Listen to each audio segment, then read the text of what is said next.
Mr. Sun. In this video, I'm gonna tell you what you should do before and during your English speaking test.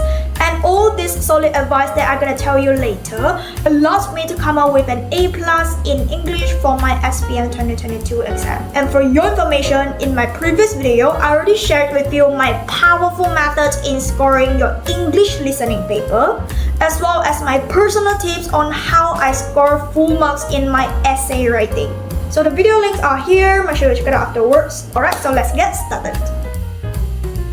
Alright, so now we're gonna start with the things that you should do before your exam. So there are only 4 things that you should do. The first thing that you should do is to prepare a short paragraph for each of these topics. So for every paragraph, it should be 1 minute long. So how should you prepare that paragraph? Very easy. For example, if you want to prepare for a story that happened on you, a specific experience, so you have to allocate 20 seconds to tell me about the story. You could apply 5W1H here. You can just simply tell me where it happens, when it happens, and who involved in the story. So you have to tell me about the whole story within 20 seconds. And then you have to spend another 10 seconds to tell me your feeling towards this experience and why. And the 30 seconds that was left, you just have to give me the moral value or the lesson that you learned from that experience and explain about it. Alright, so here's an example for you. The paragraph should look something like this.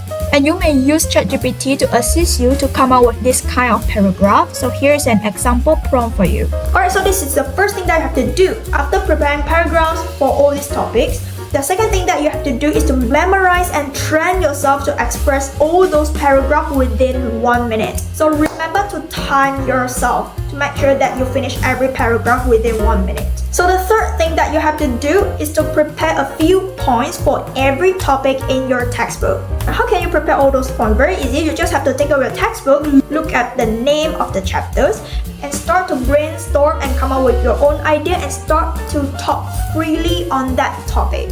Just talk anything that you want to talk on that topic. And you could prepare a notebook beside you whenever you have a good point or whenever you suddenly come up with a good sentence, jot down your sentence, jot down your idea in the notebook. So that's the third thing that you have to do. Prepare a few points for every topic in your textbook.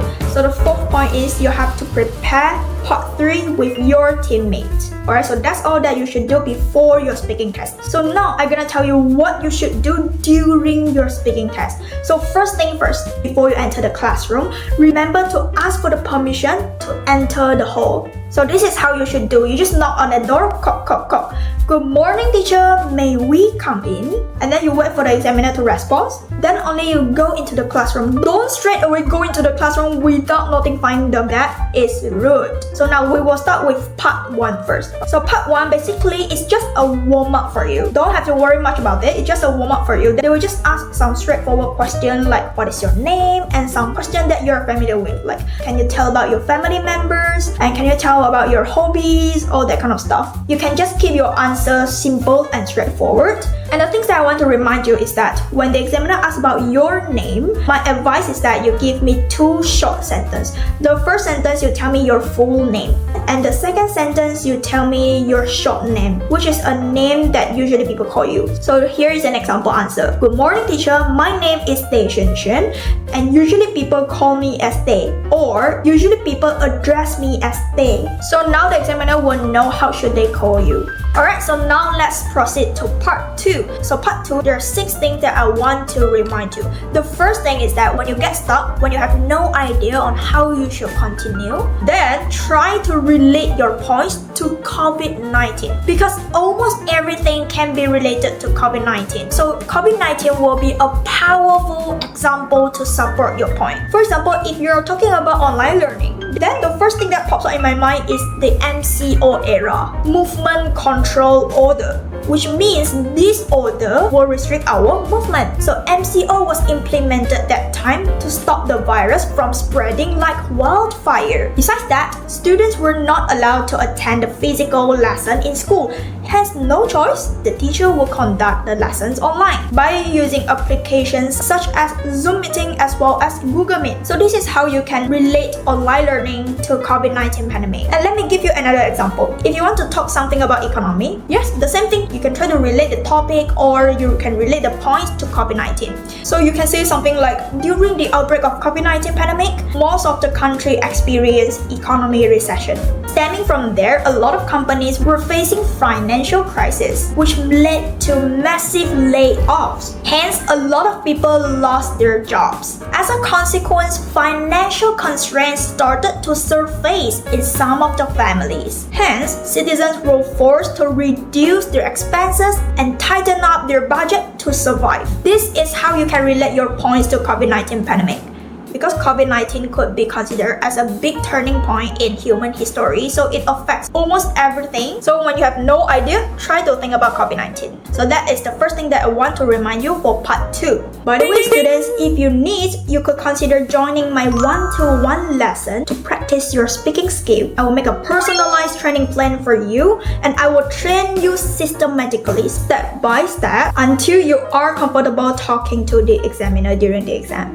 And for 2007 batch students, this one-to-one lesson could be the last preparation before you go for your SPM speaking test. So I already put the Google Form link in the comment box below. If you're interested to join the lesson, then you can just fill up the Google Form link, then we will contact you very soon later. So let's continue with the video. And the second reminder is that the same thing when you have no idea. Another thing that you could do is that you could try to relate the topic to something that you are familiar with. For example, if you play musical instruments, then you can relate the things to the musical instrument that you are familiar with. Or if you are an athlete, then try to relate the topic to the sport event that you involved. So let me give you an example. If the question to tell about a friend, and I am a content creator, so I could try to relate this topic to content creating. So I could say like, I have a friend who shared a common hobby as me. So most of the time we discuss and we exchange our opinions on content creating and video shootings, and we always encourage each other wholeheartedly, so we won't feel lonely in this process. Something like this. So this is the second thing that I want to tell you, which is when you have no idea, try to relate your points to something that you are familiar with. And the third thing that I want to tell you is that it is your show time. I want to tell you, don't be shy. Show me your abilities and try to be passionate and confident. Just like a foreigner, they're very good in expressing their emotions through words. So learn it, own it. Some student will say, I am not a confident people. Then pretend to be. If you're not confident, pretend to be confident. Because during exams, the examiner won't care whether you are introvert or extrovert, whether you're confident or not, they don't care. They will just decide the marks based on the performance that you show them on the spot. So if you're not confident, pretend to be. So how to pretend to be confident? Very easy. You just have to think one of the people that you know who is confident, and you try to imagine if they were in your situation, how would they do? How would they talk? How would they express their emotion? You just try to imagine how they would be and imitate how they would be. So this is how you could pretend to be confident. So this is the third thing that I want to tell you. The first thing I want to tell you is that speak out loud. Make sure your volume is loud enough so that the examiner can hear you clearly. And then you have to make sure you pronounce every word clearly. Every single alphabet has to be heard by the examiner. But your tone has to be solid and firm. Don't scream. It sounds annoying if you scream, and also it will sound like you are very nervous, you are very anxious if you scream. So be loud but be solid and firm. And then remember, don't have to speed up yourself if you can't. Don't have to speed up to show that you are very good in English, or else most probably you're gonna get stuck very easily. So no need. Just make sure you pronounce every single word clearly and go steadily. So this is the fourth thing that I want to tell you. So now the fifth thing that I want to tell you is that, let's say you are extremely nervous. You just can't calm yourself down, let's say. There's one thing that you could do is try to imagine that the examiners are small little kids, kindergarten kids, and they're the kids that keep on asking cute questions on you. So you're gonna answer them just like a gentlewoman or a gentleman. But remember to be polite as how a gentlewoman, a gentleman would be. So this is the 5th tips that I give you in case if you're very nervous. So now the 6th thing that I want to tell you is that, let's say the question that you received asks for something that is strange for you, asks for something that you didn't prepare. For example, tell me about a historical place that you visit before. Let's say you are not prepared for this, don't nervous. You don't really have to tell me a lot about the historical place, don't have to. But of course, if you know more about the historical place, then go ahead. But if you don't know, don't worry. As long as you give me the name of the place and you're good to go. So let me show you when you receive this kind of question that you didn't prepare. So here is an example for you. So now this is the question. Describe a time you visit a historical place. So you should say where is the place, who you went with, when you visit it. So where, who, when, and how did you feel and what you learned from the visit. Okay, so let's see. This is my example answer. So now, I put it into point form so that it's easier to see, so you can just expand the sentence yourself, alright? So now the first one, we can talk about where, when, who. You just tell me the basic information of the story. So we can say like, it was an educational trip to a Famosa in Malacca last year, and I went with my teachers and friends. So now next, tell me about your feeling. So I was excited for the trip because it was my first time going to Malacca, and I was so amazed by the history of how the nations compete fiercely for control of Malacca. But if you don't really know the details of the history, then you can just skip this sentence, okay? So now, tell me about the lesson. So I said, I'm touched and it reminded me to appreciate and cherish the peace and benefits we have now as citizens of Malaysia.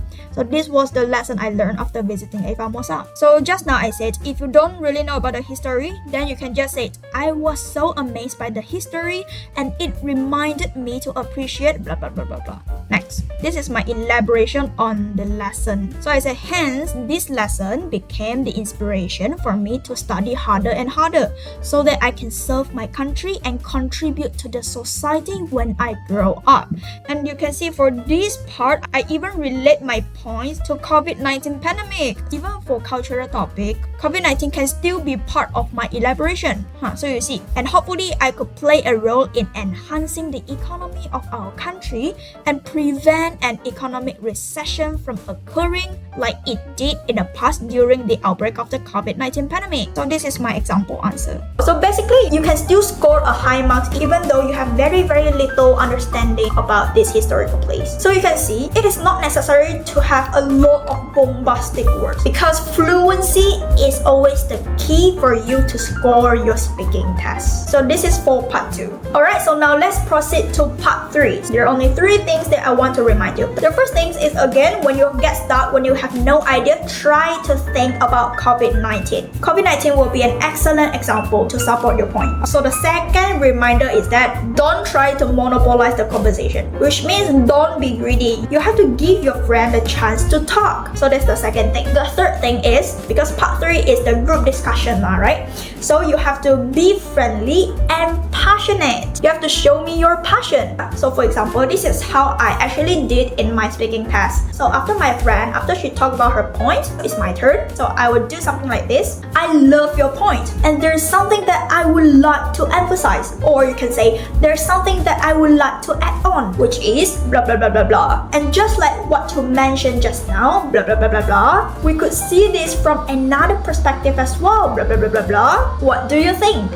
Like this. So you can see, when it comes to conversation, you should listen to people, then only you respond, right? You see, like I will say like, I love your point, like that. It shows that I really listen and understand what she said. This is how a conversation should be lah. So this is the third thing that I want to remind you. Be friendly and passionate. Remember to listen to your friend during the conversation as well. So after your part 3, that is not the end of the test, because you will have another extra question. The examiner will just ask the question by using their mouth. So the question might look something like this. For this question, because the examiner will ask you in a long sentence, so you might need longer time to respond. Of course, you can pause a little bit and think about your answer, but of course you shouldn't pause for like 20 seconds, like that. It's too long, right? So if you are still organizing your ideas, you can say something like this. You can say, thank you for the question. Well, regarding to blah blah blah, you just tell me the topic. The first idea that appears in my mind is that blah blah blah. So this gives you a longer time to organize the ideas in your brain. So how can you come up with your idea for this type of question? Very easy. First thing, you tell me your main point. Second thing, you give me example. Try to explain a bit on your example and then ask your friend, what do you think? Alright, so that's it for today. I'm the Sun. Have a nice day.